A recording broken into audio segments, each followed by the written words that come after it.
Bonjour les amis, bienvenue dans Mercredi Miracle. J'espère que tout le monde va bien et que la journée a bien débuté pour tout le monde.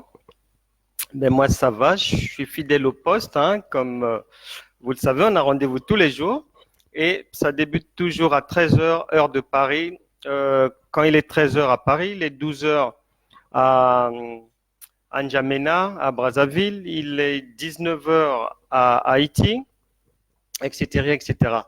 Bonjour Séverine, bonjour Joe Kyongebeni, j'espère que tu vas bien. Bonjour Marie-Jo, bonjour Akoto Ketika, et j'espère que tout le monde va bien. Donc, bienvenue à vous et n'oubliez pas que demain et après-demain, mais ça sera la prière. Demain, jeudi miracle, c'est pour vaincre les maladies et puis après-demain, c'est pour chasser les démons. Et pour aujourd'hui, donc, on va euh, on va parler de quelque chose de très important. Mais je tiens d'abord à dire et à encourager tout le monde à faire toutes ces prières que nous faisons et à y mettre la foi parce que vous ne lirez pas à un endroit dans la Bible où il est expressément mentionné que la prière doit se faire à genoux ou allongée ou les yeux fermés, etc., etc. Non, l'Esprit de Dieu n'est pas un esprit lié, il est libre. Donc, même avec les yeux ouverts, vous pouvez prier, les yeux fermés, vous pouvez prier. La Bible déclare qu'il te soit fait selon ta foi. Parce que si l'exaucement des prières correspondait à des postures telles que fermer les yeux, ce n'est pas cohérent, ça peut pas tenir la route parce que même un criminel peut fermer les yeux et prier pendant 2 heures, 3 heures, 24 heures. Même un criminel peut jeûner et tout. Non, ça ne se joue pas là, ça se joue au niveau de la disposition du cœur de la personne et sa prière, les raisons exactes, les raisons premières de sa prière, est-ce que ce sont des raisons qui vont à l'encontre des standards du royaume des cieux ou bien qui vont plutôt, mais dans le bon sens, comme nous demande de nous conduire le royaume de Dieu. Et donc, ayez foi dans ces prières. Elles sont courtes mais très puissantes par les vertus de Dieu. Mais ce matin, il y a une personne qui m'envoyait un témoignage de satisfaction suite aux prières d'hier. Mais vous vous souvenez, on a prié hier contre les blocages des mariages, contre les mariages spirituels et tout l'enfantement, mais dans le monde de spirituel et tout. Et la dame ce matin, donc, elle m'a envoyé un message disant que hier après ces prières, là, l'après-midi, elle s'est assoupie, elle a fait un premier songe dans lequel mais le Seigneur lui a montré près d'elle un enfant âgé environ d'une année et elle s'est réveillée. Et plus tard dans la nuit, lorsqu'elle a dormi, elle va voir maintenant dans un autre songe, un deuxième songe, cet enfant-là, mais s'éloigner et aller mais dans les bras d'autres personnes. Donc voilà, ce sont des prières très efficaces, puissantes, qui ont pour fondement la bonne disposition du cœur et ça cadre avec les objectifs de Dieu qui sont toujours de faire du bien à l'être humain. Donc, je vous encourage à y mettre de la foi et le Seigneur ne vous décevra pas. Pour aujourd'hui, donc, je prêche sur les obstacles à la foi, 2 points, les péchés sexuels. Et notre texte de base est contenu dans le premier livre des Corinthiens, chapitre 3, versets 16 à 17. Et avant qu'on ne lise ce texte-là, je voudrais vraiment qu'on s'entende bien et que l'on puisse tous avoir à l'esprit que lorsque nous venons sur terre, le Créateur, nous venons sur terre en nous prêtant la vie. Donc, le corps que nous avons, l'être humain est tripartite, corps, âme et esprit, et le corps que nous avons est un prêt du Seigneur pour venir manifester dans un monde oppressif, un monde souillé, un monde vulgaire, un monde violent, pour venir manifester la grandeur de Dieu par notre conduite et notre quai à sortir notre prochain des difficultés avec l'aide du Saint-Esprit. Donc, il est clair que lorsqu'on prête quelque chose, ben, la chose ne nous appartient pas, et donc notre corps ne nous appartient pas, c'est un prêt fait par le Seigneur et qui, lorsque le nombre de jours qui nous est imparti est écoulé, il nous rappelle en reprenant notre souffle. Donc, on doit bien savoir que nous ne nous appartenons pas. Et ça me fait toujours rire et je suis souvent triste d'entendre les gens dire non, je veux faire ma vie, je fais ce que je veux, etc., etc. Non, nous n'avons pas le droit ni de penser ainsi, ni de faire ainsi parce que en le faisant, on aura tôt ou tard des problèmes avec le propriétaire du corps qui est Dieu. 1 Corinthiens chapitre 3 versets 16 et 17, notre texte de base, on va le lire ensemble. Il est dit, ne savez-vous pas que vous êtes le temple de Dieu, donc en parlant de notre corps, et que l'Esprit de Dieu habite en vous? Point d'interrogation. Si quelqu'un détruit le temple de Dieu, Dieu le détruira, car le temple de Dieu est saint et c'est ce que vous êtes. Donc, les bases sont bien posées. Dieu nous rappelle que nous sommes le temple de Dieu et que si quiconque ose détruire ce temple, le souiller, en faire ce qu'il veut, le mettre à la disposition des désirs de la chair, eh ben, le Saint-Esprit dit que Dieu le détruira et tout le monde sait que Dieu a diverses manières, diverses armes, diverses méthodes de punir l'homme et d'en finir avec un être humain.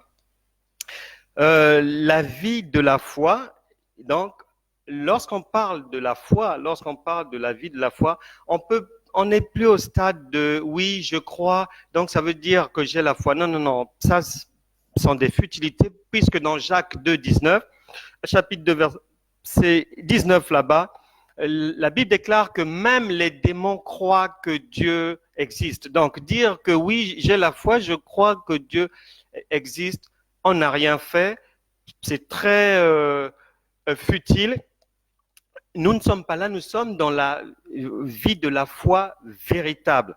Et lorsqu'on parle de foi, F-O-I, on ouvre la parenthèse et là-bas, on y trouve beaucoup de choses que nous sommes appelés à manifester, à entretenir, à avoir en nous comme l'obéissance à la parole de Dieu. Ça fait partie des critères de la foi, des ingrédients de la foi, la sanctification, la discipline, l'ordre, la méditation de la parole de Dieu, l'amour du travail, l'amour du prochain, la croyance en un seul Dieu et par exemple, le fruit de l'esprit, mais qu'on trouve en Galates chapitre 5, verset 22, la patience, la bonté, la bienveillance, etc., etc. Et enfin, en ce qui nous concerne aujourd'hui, ça sera, il y a aussi dans la foi comme ingrédient la sexualité ordonnée. Elle fait partie de la foi et lorsqu'on n'a pas une sexualité ordonnée, conforme aux standards de Dieu, on n'est pas dans la vie de la foi, on est en marge de la foi. Et cette foi-là, qui comprend tous ces ingrédients-là, ben, c'est la base. C'est pour ça que on ne se fatiguera jamais d'enseigner dessus, de prêcher dessus et d'évangéliser sur ce que Dieu nous demande de faire et comment Dieu nous demande de vivre et ce qu'il nous demande de manifester ici sur terre pour vivre. Dieu répond, si on lui pose la question, mais comment vivons-nous?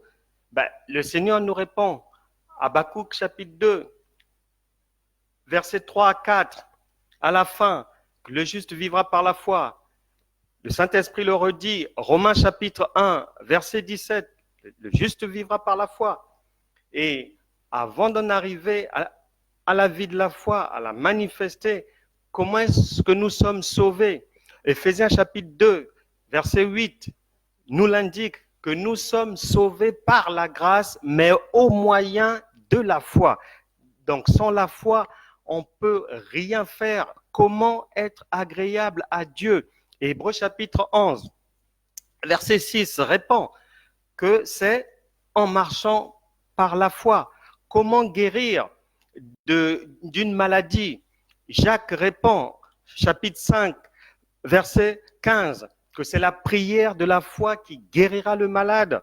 Comment obtenir les choses d'en haut, les choses de Dieu? Hébreux 11, chapitre 1, nous répond, c'est en croyant, en ayant l'espérance. Comment vaincre nos ennemis? Hébreux chapitre 11, dans les versets 32 et 33 là-bas, on précise bien comment est-ce que les autres ont pu vaincre leurs ennemis. Les David, les Samson et autres, c'est par la foi.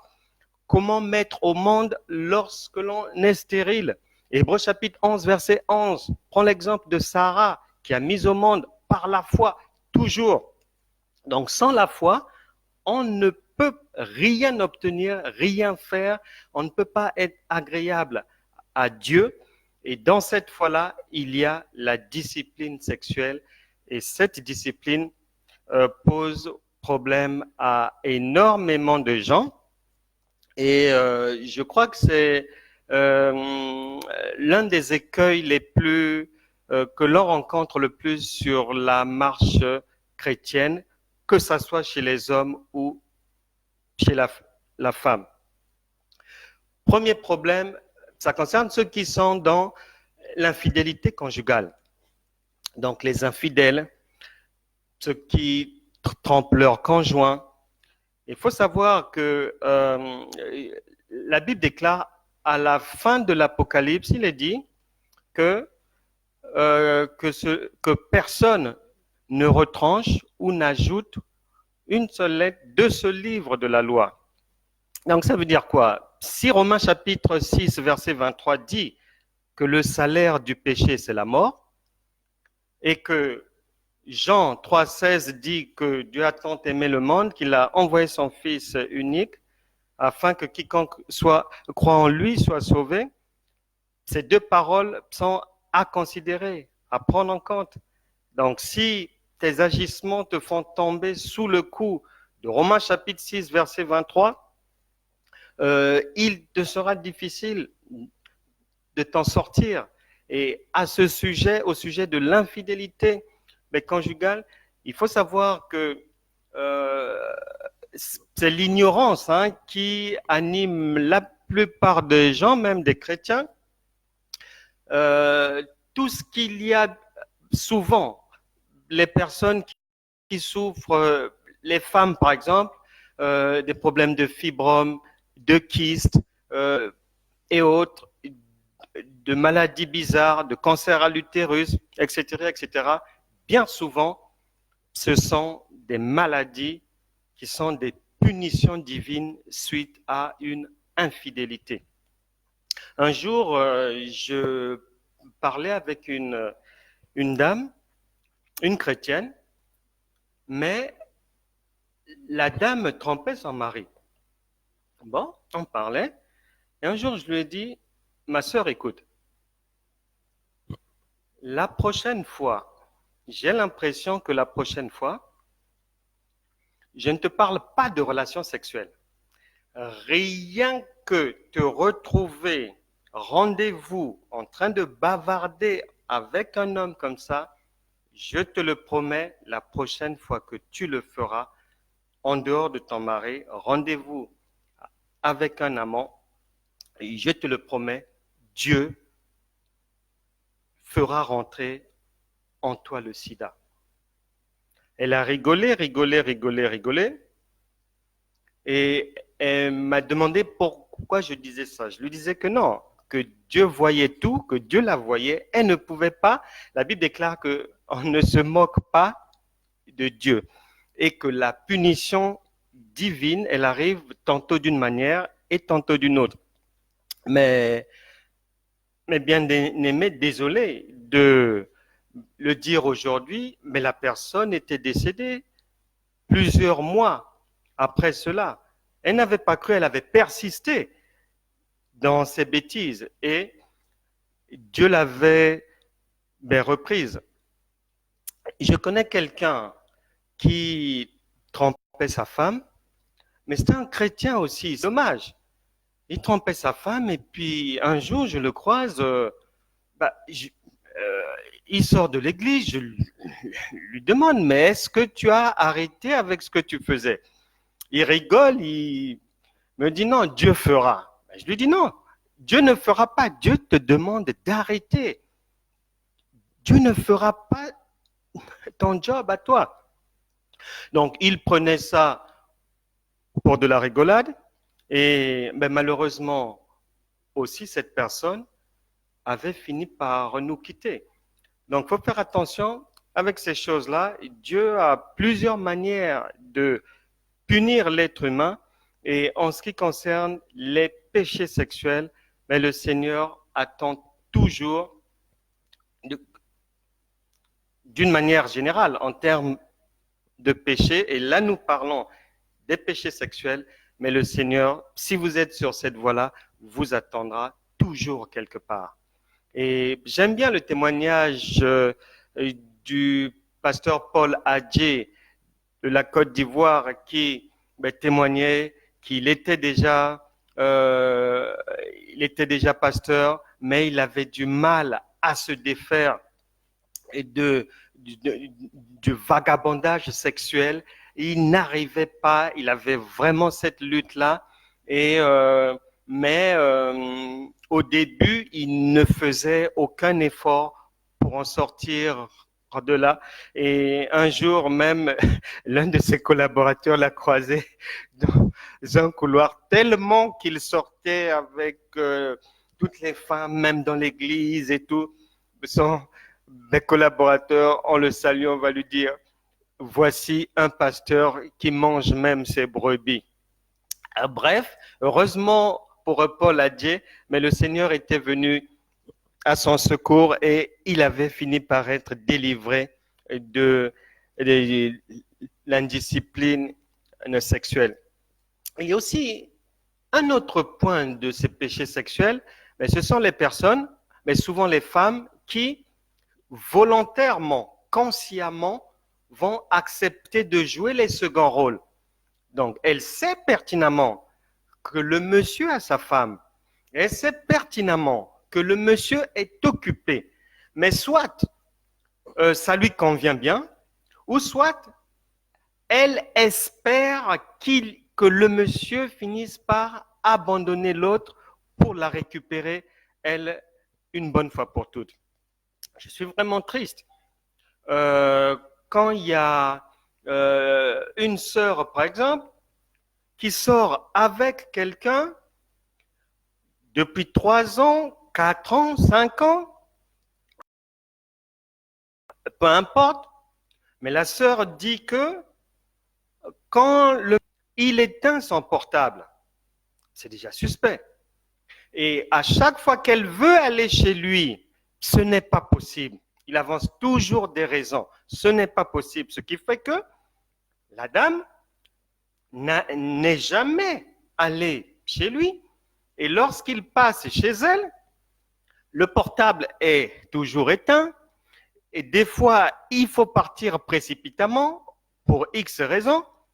Bref, je suis vraiment désolé, mais une dame qui a 30 ans, 35, 40, 45, 50 ans, normalement, elle n'a pas beaucoup de temps à prendre pour que les circonstances puissent lui parler, que les circonstances puissent la convaincre que non, là, c'est pas ta place, que la place est occupée. Et en tant que chrétienne, si on est chrétienne, si on est enfant de Dieu, on ne peut pas en même temps demeurer, soi-disant, dans le chemin de la foi et dans cette posture-là. Non, c'est un péché. Le président américain, Abraham Lincoln, a dit quelque chose d'intéressant sur le silence, parce que qui ne dit mot consent? Il a dit que le silence devient un péché lorsqu'il prend la place qui revient à la protestation. Donc, si vous, femmes, vous êtes dans cette posture-là, sachez que vous n'avez rien à faire là-dedans, vous n'avez rien à faire là, vous devez prendre vos clics et vos claques et partir. Dieu ne peut pas vous exaucer. Vos prières sont vaines, inaudibles, parce que quoi qu'il en soit, d'une manière ou d'une autre, vous êtes censé savoir que le monsieur, s'il ne vous emmène pas chez lui, s'il passe en coup de vent chez vous de temps à autre, si lorsqu'il arrive chez vous, soit il ne répond pas à son portable quand il sonne, ou soit il éteint son portable, vous n'avez pas 2 ans, vous n'avez pas 3 ans. Franchement, le Saint-Esprit me demande